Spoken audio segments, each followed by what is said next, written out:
34-27, they beat Bethany. They're now 4-4 on the year, something you and I alluded to earlier. A lot of season left. Getting back on the right track was something you wanted to do, and you did. And let's face it, when Romano goes to Baker 72 yards to get things going after they score first, and then you eventually take that 7-6 lead, that was the statement that you needed to make, and you did. And now you're 4-4. Pretty good stuff. Yeah, good stuff. 4-4, we'll take it, right?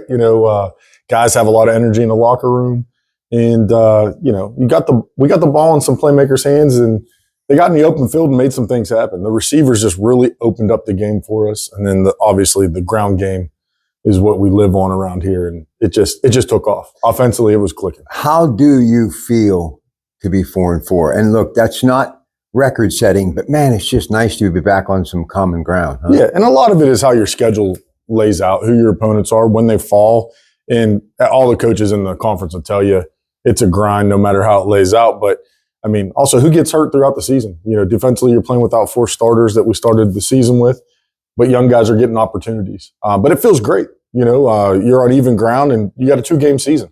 And I think the guys are energized by it. So how do you get into the right frame of mind? Because it's 60 minutes of football, but when you get plowed and you had some really tough losses, you got to come back to practice next week and start from scratch. The mindset, what is your job as a coach to keep everybody in the present? Yeah, like we talked about before, you got a younger team, and you really have to focus on 1 week at a time. And every coach is going to tell you that.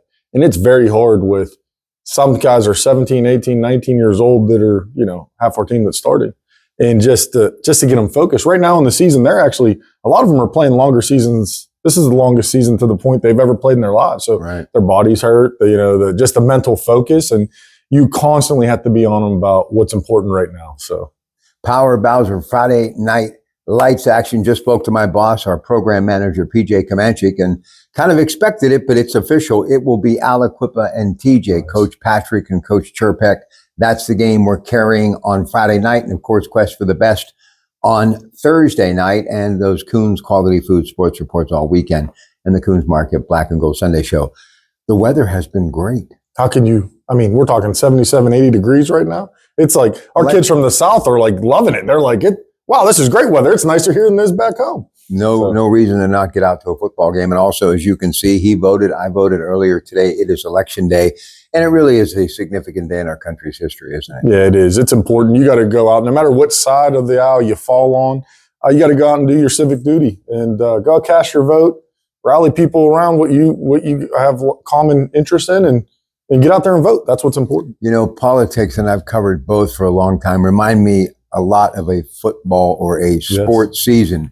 You start, with the primaries, kind of like training camp, and then you get into it. Then you make the big run, and sometimes it goes into overtime, or sometimes you basically know who the winner will be at halftime. But this one, man, we're already in overtime, and I have no idea who's going to win. So it's going to be close. And just like football games, momentum definitely plays a role. And whoever has the best ground game, just like in football, whoever usually runs the ball or stops the run best, usually carries it across the finish line. Well, let me just say this, my opinion, and I've been doing talk radio for a long time, but in recent months, especially when President Joe Biden stepped aside and she stepped in, Kamala Harris, seemed like she had the momentum. And now all of a sudden, he's getting back to policy. It seems like former President Donald Trump has got the momentum working for him. So we'll see. Don't forget coverage right now throughout the day. I'll be there long past midnight.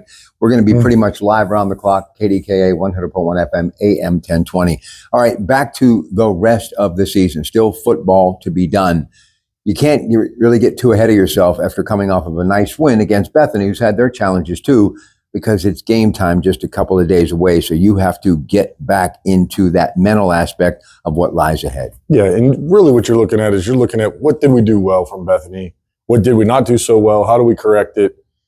You look at the tape that we had last year. What didn't we do well against, Westminster, who we're playing this week? And basically find what we're good at, get better at it, throw a few wrinkles in. And it's kind of rinse and repeat at this point. It's Groundhog's Day each week, and we kind of have our game plan. We know what we live in and where we're at, and what we're good at, and just try to throw a couple wrinkles in here and there. The amazing thing, everything seems to change. It's the only constant thing, right? Change. But this Westminster rivalry, it's so nice to still have it a part of your schedule, their schedule.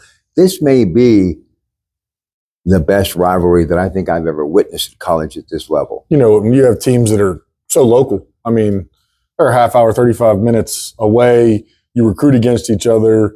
You have similar schools, you know, both blue collar areas, and the kids know each other. You know, they're playing against each other. You know, the kids know each other. It makes for a great game. How much has Romano meant to this team? Well, you know, through injuries and different things like that, just a calming effect. The guys know he's the leader in the offensive huddle, you know, and he makes plays not only with his leg, but he's got a great arm as well. Talk about your defense a little bit. They've been making some splash plays. Yeah, so we have some guys that hit, and you got to whenever you're on defense, right? And we stopped the run. We're growing in the secondary. We're young. We got, you know, the original two corners we started at the beginning of the year are out, but I got guys that are competing. They're growing. They're learning, and they're very eager to fix their mistakes. And you know, they play fast, and that's what you want in a defensive player. You don't want a guy out there overanalyzing. You want him to play fast, and if he makes a mistake, come to the sideline, we'll correct it and go from there. But we got guys that want to play. You know, I'm always helping you recruit because Absolutely. I love Geneva. Look, we know about the usual suspects in Beaver County who's doing well, and Aliquippa obviously comes to mind. But let's go across that border a little bit now and talk about East Liverpool, Ohio, and Coach Cusick. You know, my heart will always be with the blue and white. 20 years, the play-by-play voice, local radio station, epic nights. But only one time in my career did we get to the postseason. This guy, after a slow start, kind of like Geneva, got them turned around. He's the principal at Westgate. We're going to catch up with him later this week, hopefully.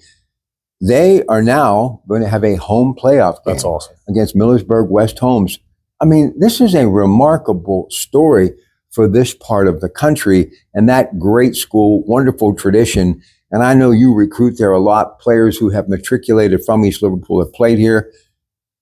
That's a nice story. Yeah, when you have a guy like Coach Cusick that comes in, you want to talk about a grounding effect on a program, organization. I've known Coach for a long time. Crestview days, he actually had a short stint here at Geneva. I don't know if you knew that as a baseball player. He told me about it. And I actually played with some of the guys on his early teams here at Geneva. Jim Rayleigh, you know, Derek McElhaney, got to coach Derek for a little bit, but we've had a lot of Crestview guys as well. But I knew whenever East Liverpool got him that they got a good guy that just knows how to build a program.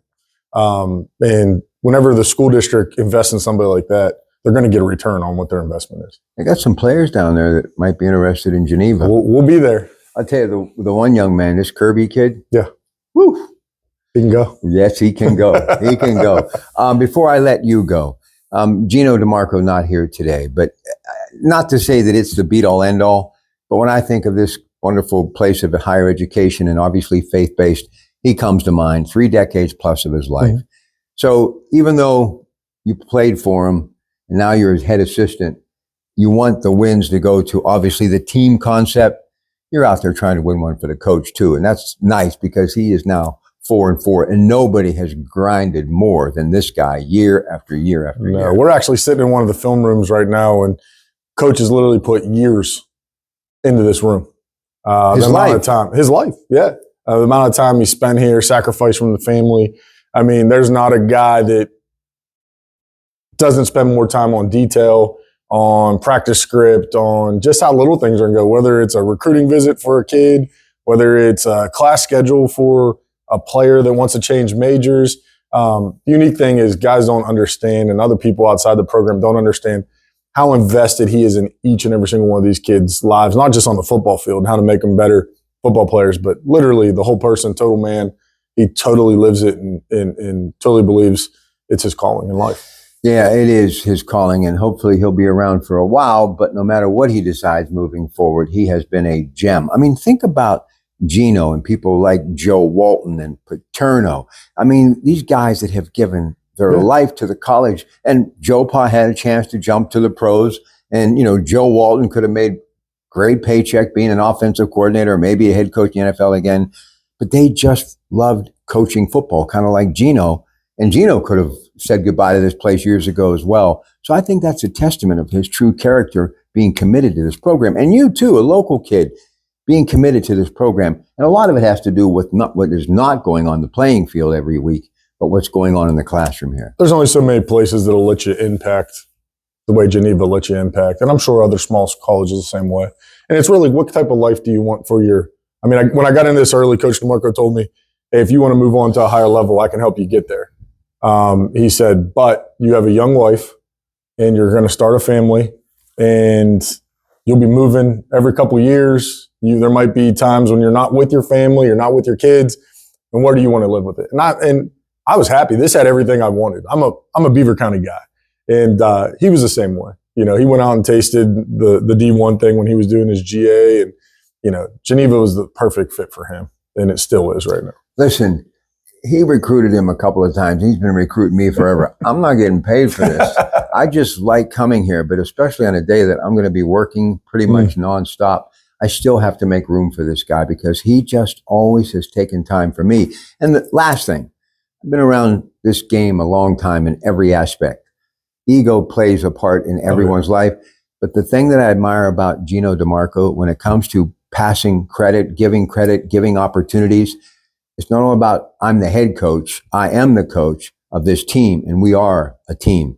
He has always said, look, get Tommy on, do this, do that. It's always been about promoting the school and the program, not about promoting the head coach, Gino DeMarco. I think I learned when I was at New Brighton with Joe Greco early on. He said, when I did interviews, he said, always talk about your offensive line. They never get any credit. Don't ever say anything about yourself. And Coach DeMarco is very much the same. It is a we mentality, not just an I mentality. Listen, on great days like today, with the sun splashed skies and the leaves rustling across the ground, I grew up in a little place called Galbraithson Heights.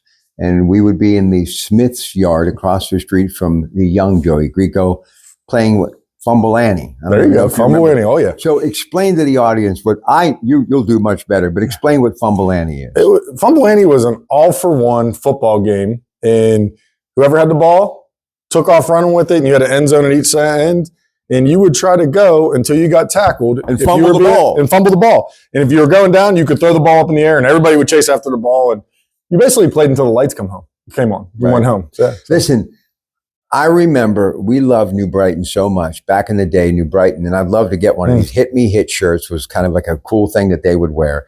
And they had the little red tassel caps with the little gold, I guess, what would you call it, a little top to kind of top it off, a little tassel, if you will. There's just nothing like football in Western Pennsylvania. No. I remember climbing under the fence with the Kordecki brothers and the circles and, you know, and playing on Oak Hill Field. I mean, I walked from Pulaski just so we could play on the varsity field. You know what I mean? And we would watch the guys on Friday night and then we'd try to relive it. And I mean, you can't. Those are the best times of our lives. I'll give you one more. Behind the bleachers, in front of the bleachers, during the game. Yeah, absolutely. With a little rubber football, you know, little token rubber footballs that you could throw like a 60-yard spiral with. Anyway, good luck to Geneva. Big game this week, and get out and support both. I know we have a lot of alumni from Westminster that follow me as well. It's a great day because it's always a good day at Geneva College. It's your Pratt Pack. More sports always. 93.7 The Fan. And don't forget, for comprehensive election coverage throughout the day, KDKA 100.1 FM, AM 1020.